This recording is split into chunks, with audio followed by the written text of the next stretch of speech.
So the question is, a wooden block initially at rest on the ground is pushed by a force which increases linearly with time t. Which of the following curve best describe acceleration of the block with time? तो आपको चार graph दिए हैं acceleration versus time के, ये आपके सामने हैं। इनमें से कोई एक ऑप्शन आपका करेक्ट है।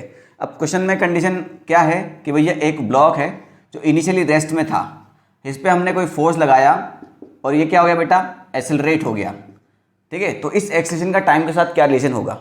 तो सिंपल सी बात है बेटा, जब फोर्स लगाएंगे तो फोर्स का फॉर्मूला क्या होगा, मास इनटू एक्सेलेरेशन। मास हम मानते हैं इस ब्लॉक का m है, तो एक्सेलरेशन कितना हो जाएगा बेटा आपका f डिवाइड बाई m। मगर मुझे चाहिए किसके साथ रिलेशन, एक्सेलरेशन का टाइम के साथ चाहिए, है ना।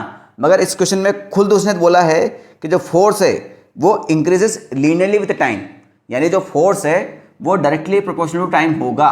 तो f प्रोपोर्शनल t है, तो यहाँ पर इसको मैं f proportional to a proportional to t लिख सकता हूँ, क्योंकि मास तो कांस्टेंट ही है ना भाई। f प्रोपोर्शनल t है तो f की जगह मैं सिर्फ t लिख देता हूँ और इक्वल टू की जगह प्रोपोर्शनल लिख देता हूँ। तो a is directly proportional t, यानी a जो एक्सेलेरेशन है वो भी टाइम के साथ लीनियरली इंक्रीज होगा।